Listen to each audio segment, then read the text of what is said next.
बहुत पौराणिक मान्यता है कि अमृत मंथन के लिए, अमृत पाने के लिए जब समुद्र मंथन किया गया देवताओं और असुरों के बीच, और उसके बीच मंथन के बाद जब अमृत कलश प्राप्त हुआ तो उस अमृत कलश के कुछ बूंदे इस प्रक्रिया के दौरान धरती के 4 जगह पे गिरी, जिसमें से प्रयागराज, हरिद्वार, उज्जैन और नासिक। ये बूंदे इस नदियों में गिरने की वजह से ये नदियाँ पवित्र हो गई और इसमें आस्था का समावेश हो गया। और उन्होंने एक चार्ट रिलीज किया है कि इस मेले के दौरान कितने रुपयों का व्यवसाय हुआ और किस किस विभाग को कितने फायदे हुए। मेले में आने वाले लाखों श्रद्धालुओं के लिए सांस्कृतिक आयोजन भी हुआ था।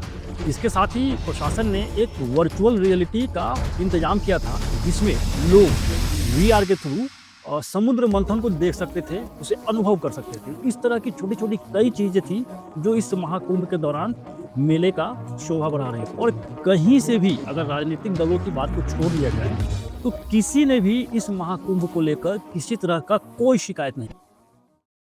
दोस्तों, पौष पूर्णिमा से शुरू हुआ ये महाकुंभ आयोजन आखिरकार महाशिवरात्रि के दिन संपूर्ण हुआ। इसे समापन नहीं कर सकते, क्योंकि ये सब जो धार्मिक आयोजन होता है इसकी कभी समापन नहीं होता, समाप्ति नहीं होती, ये पूर्ण होता है। तो ये महाकुंभ 26 जनवरी के दिन अपना संपूर्णता को प्राप्त। 45 दिन तक चलने वाले इस महाकुंभ के महाआयोजन में करीब 66 करोड़ से ज्यादा लोगों ने इसमें शिरकत की, संगम में पवित्र डुबकी लगाया और बड़े ही अनुशासित तरीके से अपने अपने घरों को वापस। छिटपुट घटनाओं को और छोड़ दिया जाए तो ये पूरा महाकुंभ का महाआयोजन बड़ा ही सफल तरीके से मनाया गया, जिसे आप दिव्य और भव्य भी कर सकते हैं। दोस्तों, क्या खास बात है इस महाकुंभ, क्यों इस महाकुंभ की इतनी बातें हो रही हैं? दुनिया भर से लोग इस महाकुंभ की ओर खींचे चले आ रहे हैं। जो लोग इस महाकुंभ के पवित्र डुबकी में भाग नहीं ले सकते, वो घर से ही पूरी श्रद्धा से, पूरी तन्मयता से इस महाकुंभ को अपनी आस्था प्रकट किया और घर से ही उन्होंने आशीर्वाद फलो। दोस्तों, अभी उत्तर प्रदेश के प्रयागराज में एक महाआयोजन महाकुंभ का संपूर्ण समापन। ये पृथ्वी पर अब तक हुए मानव जमावड़ा का सबसे बड़ा घटना है।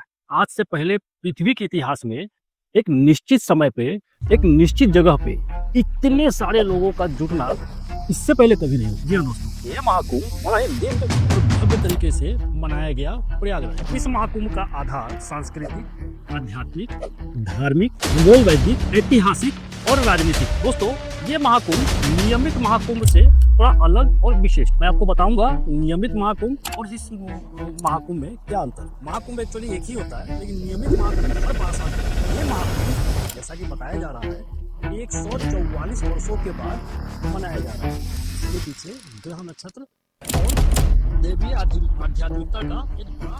दोस्तों, उत्तर प्रदेश के शासन और प्रशासन ने भी इस महाकुंभ के लिए बड़ी विशेष तैयारियां की। उन्होंने जनता और लोगों के सुरक्षा, उनकी आध्यात्मिकता और कुशल प्रबंधन के लिए व्यापक इंतजाम किए। उन्होंने उन्नत किस्म के टेक्नोलॉजी का सहारा लिया, राज्य कर्मी लगाए, पुलिस कर्मी लगाए, सफाई कर्मी लगाए और सारे लोगों ने मिलकर इस महाकुंभ को एक महाआयोजन, एक सफल दिव्य और भव्य आयोजन के रूप में परिवर्तित। दोस्तों, वैसे तो महाकुंभ के विषय में बहुत सारी बातें बताई और दिखाई जा रही है, आप लोगों ने से में बहुत सारे लोग इसे जानते भी होंगे, लेकिन कुछ ऐसी बातें हैं इस महाकुंभ से जुड़ी जो आप लोगों को जानना चाहिए। जैसे नियमित कुंभ जो होता है वो 4 स्थानों पे होता है, जिसमें प्रयागराज, हरिद्वार, उज्जैन और नासिक होता है। लेकिन महाकुंभ का समय और स्थान वो कैसे तय किया जाता है वो मैं आपको बताऊं। साथ ही एक छोटा सा अवलोकन इस बात का भी करेंगे कि इस महाकुंभ से हमें क्या मिला, मतलब प्रदेश की जनता को क्या मिला, देश को क्या मिला, हम लोगों को इससे क्या मिला। एक छोटा सा अवलोकन इस विषय पर भी करें। तो दोस्तों, इन सारी बातों को जानने के लिए आपको वीडियो के अंत तक मेरे साथ जुड़ा रहना पड़ेगा, बिना वीडियो स्किप किए। चलिए चलते हैं। दोस्तों, मैं हूं आशीष कुमार और अपने YouTube चैनल आशीष वाणी में आपका स्वागत करता हूं और उम्मीद करता हूं कि ये वीडियो आपको जरूर पसंद आएगा। वीडियो पसंद आते हैं तो वीडियो को लाइक करिए, मेरा थोड़ा हौसला अफजाई करिए, मुझे इतनी शक्ति दीजिए कि मैं इस तरह के वीडियो बनाता रहूं और आपके बीच में लाता रहूं। कुछ कमेंट करके मेरा उत्साहवर्धक करिए, कुछ नहीं तो बाबा का नाम हर हर महादेव ही कमेंट में लिख दीजिए। वीडियो पसंद आ रहा है तो इसे अपने दोस्तों में, रिश्तेदारों में शेयर करिए। और हाँ, जो लोग मेरे चैनल पे पहली बार आए प्लीज चैनल को सब्सक्राइब करिए, बेल आइकन दबाइए, बगल में घंटी होगी उसे दबाइए, ताकि मेरे आने वाले सारे वीडियो के नोटिफिकेशंस आपको मिलती रहे। तो चलिए चलते हैं।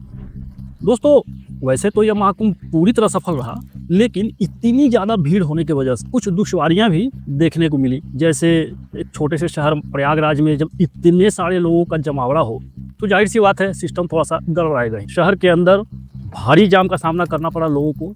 जितने भी भक्तजन थे सारे लोगों को, या कहिए ज़्यादातर लोगों को, काफ़ी दूर पैदल चलना पड़ा, अपना सामान उठाना पड़ा, पैदल चलना पड़ा, जाम से जूझना पड़ा। पूरा शरीर लोगों का थक कर चूर हो जाता था, जो उनके शरीर और चेहरे से दिखता भी था। बावजूद इसके उनकी आंखों में खुशी और संतोष की भाव, क्योंकि वो जान रहे थे कि इतनी दुश्वारियां झेलने के बाद भी अगर उन्होंने पवित्र डुबकी में स्नान कर लिया तो सारे कष्ट निकल जाएंगे। जैसा आस्था, जैसी मान्यता लोगों के मन में, सारे लोगों ने इस पवित्र डुबकी में भाग लिया, स्नान किया। दोस्तों, वैसे तो महाकुंभ के विषय में इसकी उत्पत्ति कैसे हुई, कब हुई, बहुत सारे लोग आप लोग जानते होंगे, फिर भी मैं छोटे से शब्दों में इसे बयान करता हूँ। बहुत पौराणिक मान्यता है कि अमृत मंथन के लिए, अमृत पाने के लिए जब समुद्र मंथन किया गया देवताओं और असुरों के बीच, और उसके बीच मंथन के बाद जब अमृत कलश प्राप्त हुआ तो उस अमृत कलश के कुछ बूंदे इस प्रक्रिया के दौरान धरती के 4 जगह पे गिरी, जिसमें से प्रयागराज, हरिद्वार,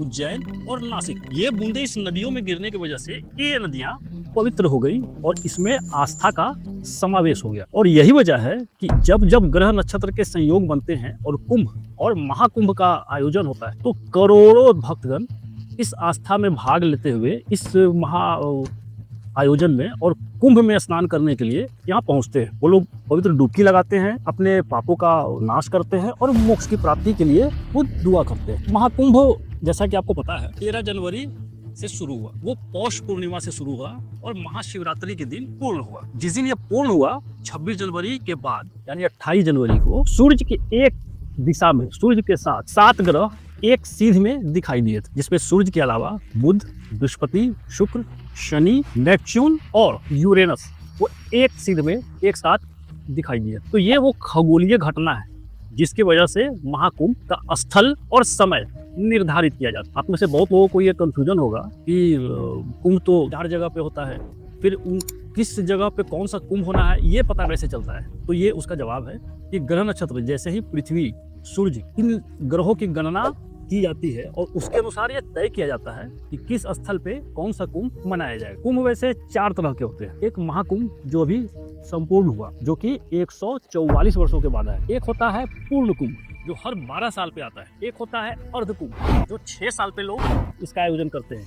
और एक होता है माघ कुंभ जो हर साल प्रयागराज में माघ, जनवरी, फरवरी के आसपास में इसे मनाया जाता है, जिसमें हर रोज लोग डुबकी लगाते हैं और आस्था को के लिए पुण्य प्राप्त करते हैं। तो ये 4 तरह के कुंभ मनाया जा रहा है जो सदियों से ये परंपरा चली आ रही है। दोस्तों, ये दुनिया का सबसे बड़ा धार्मिक समागम। इसमें ऐसी मान्यता है कि इस खगोलीय संरेखण की वजह से जो स्थिति बनती है उसमें प्रयागराज के नदी में 3 नदियों का मिलन होता है, संगम होता है। इसमें गंगा, यमुना और सरस्वती, ये तीनों का संगम त्रिवेणी संगम कहलाता है और इसका बड़ा ही आध्यात्मिक महत्व है। और यही मान्यता है कि जब ग्रह नक्षत्र इस हिसाब से बने कि ये तीनों नदियों में संगम का उत्पत्ति हो और उसमें डुबकी लगाया जाए। तो जैसा आप लोग को पता है ये नक्षत्र अभी जो बना, जो महाकुंभ कहला रहा है, वो 144 वर्षों के बाद आया है, जिस वजह से इस महाकुंभ की विशेषता और महत्व नियमित कुंभ से थोड़ा ज़्यादा है। ये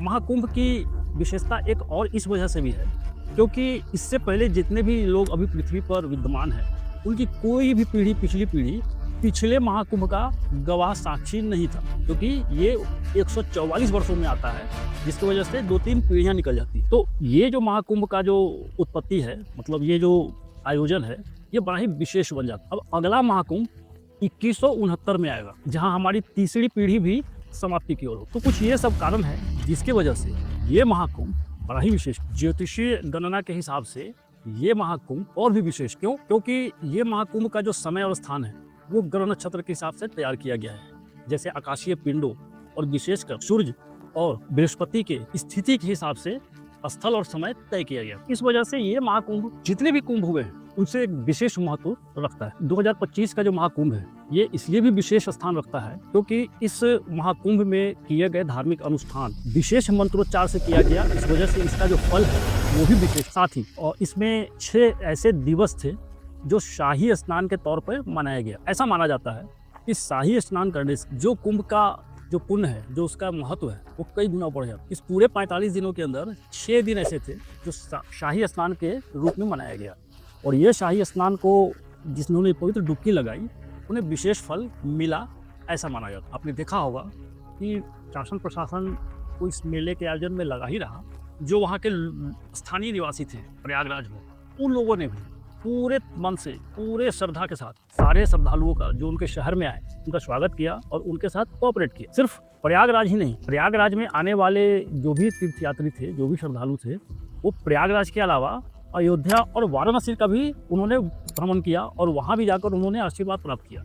जिस वजह से ये 3 शहर आध्यात्मिक तौर पे तो विशेष रहा ही रहा, व्यावसायिक दृष्टि से भी काफ़ी फल देने वाला रहा। अब एक अनुमान के हिसाब से, जैसा कि बहुत सारा बात इस बीच में उठा था कि इस महाकुंभ से लोगों को क्या मिला, तो ऐसे तो इस महाकुंभ से बहुत सारी चीज़ों की प्राप्ति हुई।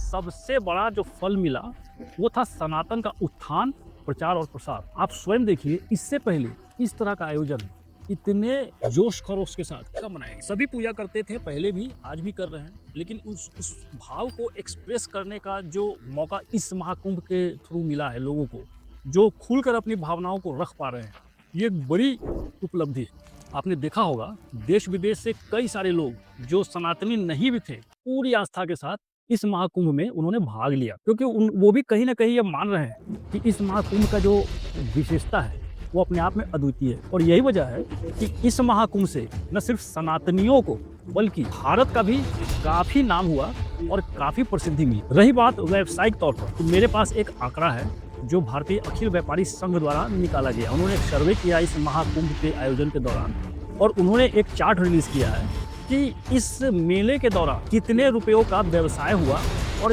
किस किस विभाग को कितने फायदे हुए। मैं वो चार्ट आपको पढ़ के सुनाता हूं। देखिए, अखिल भारतीय व्यापारी परिसंघ CAIT के अनुसार महाकुंभ मेले से विभिन्न उद्योगों को लाभ होने की उम्मीद थी और हुई, जैसे पैकेज खाद्य पदार्थों के बिजनेस से लगभग 20,000 करोड़ रुपए का व्यवसाय हुआ।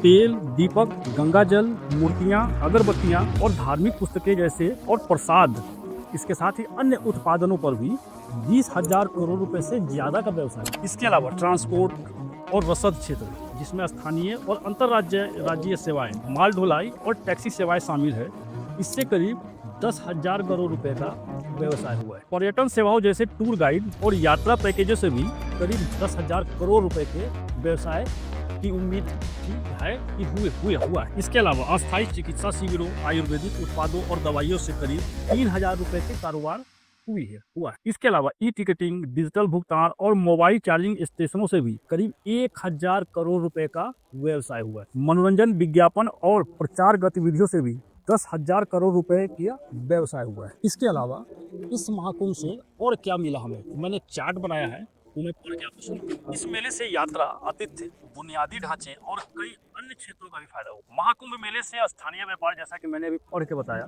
ये सारा बिजनेस इस महाकुंभ मेले के दौरान ही हुआ है। महाकुंभ मेले में आने वाले श्रद्धालुओं के लिए मेला क्षेत्र में खाने पीने की कई चीजें उपलब्ध रही और इसके साथ ही मेले में आने वाले लाखों श्रद्धालुओं के लिए सांस्कृतिक आयोजन भी हुआ था। इसके साथ ही प्रशासन ने एक वर्चुअल रियलिटी का इंतजाम किया था, जिसमें लोग VR के थ्रू समुद्र मंथन को देख सकते थे, उसे अनुभव कर सकते थे। इस तरह की छोटी छोटी कई चीजें थी जो इस महाकुंभ के दौरान मेले का शोभा बढ़ा रही। और कहीं से भी अगर राजनीतिक दलों की बात को छोड़ दिया जाए तो किसी ने भी इस महाकुंभ को लेकर किसी तरह का कोई शिकायत नहीं। किसी प्रतीत होता है कि ये महाकुंभ न सिर्फ आस्थावानों के लिए बल्कि वो लोग जो इसमें दिन रात एक करके जुटे रहे उनके लिए भी, एक तो वो बधाई के पात्र हैं और दूसरा उनके लिए ये बड़ी बात है, उपलब्धि रही कि 66 करोड़ से ज्यादा लोगों का एक समय में एक स्थान पर आना और वापस सुरक्षित अपने घर में चले जाना। ये उन सारे सुरक्षाकर्मी, राज्यकर्मी, पुलिसकर्मी, स्वास्थ्यकर्मी, सफाई कर्मी, जितने लोग भी इस मेला में आयोजन के दौरान जुड़े रहे वो सारे ही बधाई के पात्र हैं और उनके वजह से यह मेला इतना सुगम और सफल। दोस्तों, मैं उम्मीद करता हूं कि आप लोगों ने भी जरूर इस आस्था के संगम में डुबकी लगाई होगी। मैंने भी लगाया, मैं भी गया था वहाँ, मुझे तो काफ़ी आनंद मिला। मैं दोबारा जाना चाहता था पर जा ना सका। लेकिन आप लोगों से में से जितने लोगों ने इस आस्था के संगम में डुबकी लगाई है वो कमेंट करके बताएं उन्हें कैसा लगा और सच बताएं, क्या उन्हें इस आयोजन से किसी तरह की कोई शिकायत है। या वो भारी प्रसन्न है इस महाकुंभ में भाग लेकर और वहाँ के व्यवस्था को लेकर। तो कमेंट सेक्शन में जाइए, अपने अनुभव अपने विचार जरूर से डालें। तो एक छोटा सा वीडियो था जो मुझे लगा आप लोगों को बताना चाहिए और आप लोगों के साथ अपनी भावनाओं को शेयर करना चाहिए। तो चलिए दोस्तों, उम्मीद करता हूँ ये वीडियो आपको जरूर पसंद आया होगा। वीडियो पसंद आया हो तो जरूर से वीडियो को लाइक करिए, लोगों को शेयर करिए। जिन लोगों ने अभी तक इस चैनल को सब्सक्राइब नहीं करा है प्लीज से सब्सक्राइब करिए, बेल आइकन दबाइए और बोलिए हर हर महादेव। नमस्ते, मिलते हैं अगले वीडियो में किसी नए